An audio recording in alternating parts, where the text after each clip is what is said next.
Pateicoties Norvēģijas valdības finansiālam atbalstam, Ogres novadā ir izstrādāta vides koncepcija un rīcības plāns laika posmam no 2009.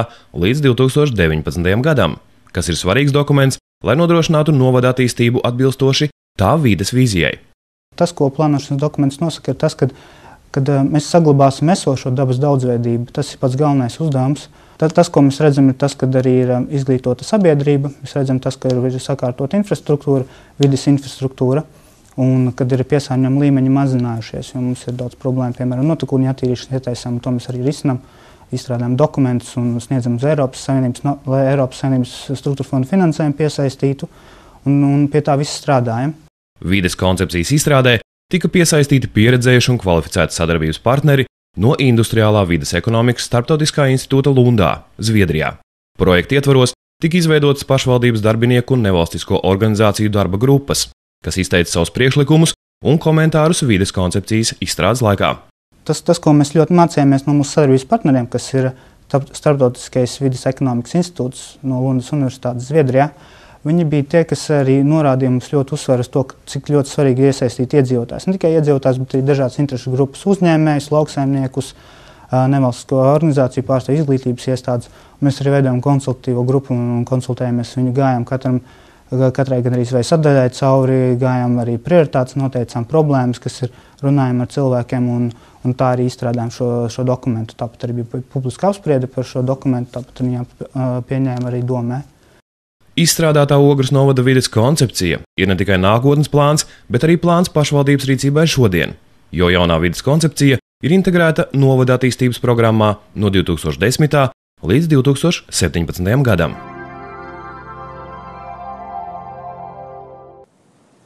Koknesē Daugavas krastā top likteņdārzs, lai godinātu vairāk kā 600 000 Latvijas iedzīvotāju, kurus mūsu valsts zaudēja 20. gadsimtā.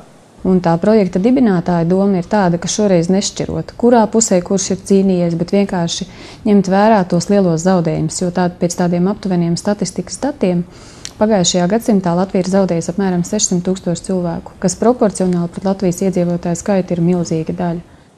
Likteņdārzu pabeigs 2018. gadā, Latvijas valsts 100 gadu jubilejā, tomēr līdz tam vēl jāpadara ļoti daudz. Pateicoties Norvēģijas grantu schēmai, īstermiņa ekspertu fonds ir paveikti 2 nozīmīgi darbi – tehniskā projekta izstrāde multifunkcionālajai sabiedriskajai ēkai un elektroapgādes projekts. 2008. gadā izstrādāja šīs ēkas skiču projektu, un pagājušajā gadā par fondu līdzekļiem mums bija iespēja izstrādāt šīs ēkas tehnisko projektu, un otra daļa ir tā, ka uz salas nav elektrības. Šī projekta ietveros tika izstrādāts arī elektroapgādes projekts, kas ir strateģiski ļoti būtiski šim projektam. Likteņdārza projekta īstenotājs ir nodibinājums Kokneses fonds un līdztekus ziedojumiem, ar kuru palīdzību top šis projekts. Kokneses fonda darbinieki aktīvi piedalās arī Eiropas naudas piesaistīšanā, kur lielu atbalstu un padomu sniedz Valsts reģionālās attīstības aģentūras darbinieki. Attiecībā uz administrēšanu, uz iesniegšanu un tam līdzīgi bija ļoti liela pretimnākšana. Kokneses fonds ne tikai aktīvi piesaista ziedojumus, bet arī izmanto visas iespējas, ko šobrīd Latvijai piedāvā Eiropas Savienības valstu finansiālā atbalsta programmas, veidojot līdz šim visnozīmīgāko piemiņas vietu 20. gadsimtā zaudētajiem Latvijas iedzīvotājiem.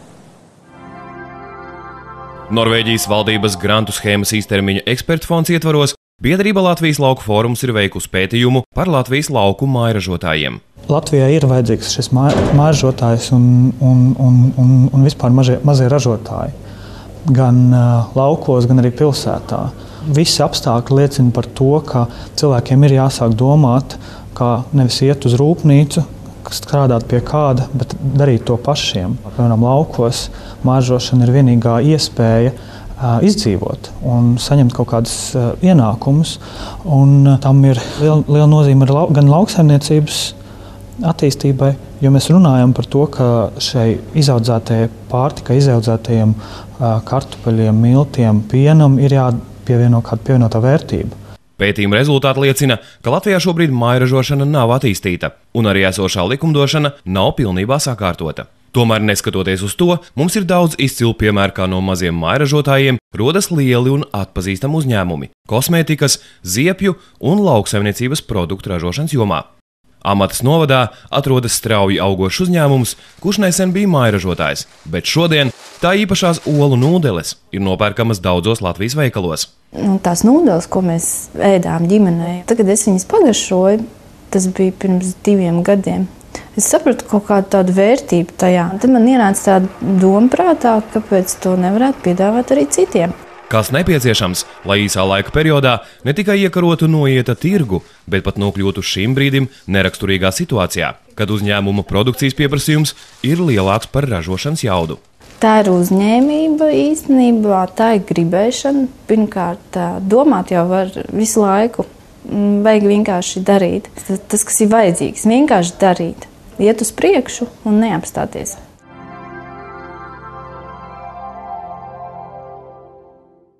Lai veicinātu nedzirdīgu cilvēku iekļaušanos sabiedriskajā dzīvē un darba tirgū, ar Norvēģijas grantu schēmas īstermiņa ekspertu fonds atbalstu biedrība Latvijas Nedzirdīgo savienība ir izveidojusi projektu 21. gadsimts nedzirdība, izaicinājumi un risinājumi. Un šī projekta mērķis bija izveidot kompetentu, var teikt, profesionālu, pamatotu rīcības plānu to problēmu risināšanai, kuras ir nedzirdīgiem cilvēkiem. Lai to izdarītu, mēs organizējām, var teikt, visaptverošu monitoringu. Visā Latvijā, var teikt, visās nedzirdīgo kopienās mēs organizējām sapulces. Projekta gaitā izstrādāts valsts nedzirdīgo monitoringa ziņojums. Tā mērķis bija noskaidrot, kas ir būtiskākās grūtības, ar ko saskaras nedzirdīgs cilvēks, mēģinot pilnvērtīgi iekļauties sabiedrībā. Un tur mēs plānojam konkrētas lietas, kuras mēs gribētu veikt, lai atrisinātu tās problēmas, kādas nedzirdīgajiem ikdienas dzīvē, gan sociālajā rehabilitācijā, gan integrācijā vispār dzirdīgo sabiedrībā, informācijas pieejamībā, ļoti smaga problēma. Var sakot, nedzirdīgie tiek uzskatīti arī par tādu kā minoritāti. Lingvistiski minoritāti, kultūras minoritāti. Un problēma ir tāda, ka sabiedrība it kā pasaka, jums vajag pielāgoties mums. Un tas nav iespējams. Projekta īstenotāji uz integrāciju skatās savādāk. Sabiedrībai ir jāveido tādi apstākļi, lai nedzirdīgi cilvēki justos brīvi un pilnvērtīgi jebkurā dzīves situācijā. Viena no būtiskākajām lietām, kas minēta ziņojumā, ir informācijas pieejamība. Nevienmēr ir nepieciešami lieli līdzekļi, lai padarītu informāciju pieejamu nedzirdīgiem cilvēkiem. Bieži pietiek ar vēlmi palīdzēt un problēmu izprašanu. Šī projekta rezultātā tapis apjomīgs rīcības plāns, lai to risinātu. Smiltenes novada dome Norvēģijas grantu schēmas īstermiņa ekspertu fonds ietvaros ir izstrādājusi Tepera ezera sporta un atpūtas kompleksa rekonstrukcijas un paplašināšanas tehnisko dokumentāciju. Tepera ezers, viņš ir mākslīgi uzstādināts, 10 metru augsts dambis ir, vairāk kā 100 gadu vecs, tātad hidrotehniskā būve. Viņam ir derivācijas kanāls 800 metri uz, lai cik tas dīvaini būtu, tieši Smiltenē ir uzcelta pirmā Baltijā hidroelektrostacija kaut kādā 1903. gadā. Grantu schēmas ietvaros ir izstrādāti tehniskie projekti servisēkai pie stadiona un inženierkomunikāciju pievadiem, apzināts iespējamās investīciju programmas un Tepera ezera kompleksa attīstības prognozes. Tomēr pats galvenais Smiltenes pašvaldībai ir ilgtermiņa plāns atpūtas un sporta infrastruktūras attīstībai pilsētā, kurā aktīvam dzīvesveidam un sportam ir liela nozīme. Šķēpa mešana, piemēram, kaut kādas 2 medaļas šogad izcīnīja Singapūrā mūsu puisis, kur bija jaunatnes olimpiāda pirmā. Juniorē Kanādā bija pavasarī, tad bija kaut kur atkal sudraba medaļa. Tā kā mums ir ļoti daudz futbola komandas sporta skolā un klubā 15 vecuma grupās, mazai pilsētai ļoti daudz. Latvijas, teiksim, čempionātos jaunatnes arī pat bronzas medaļas vienā grupā izcīnīja. A grupās viņi spēlē. 4 treneri darbojas, tas ļoti atbalsts. Teiksim, martā mēs notīram sniegu, tas atmaksājas. Bet pārējais tātad ir padomu laika bitumens skrejceļš, viss tātad prasās rekonstrukcija. Tas tad arī ir iekļauts tajā projektā.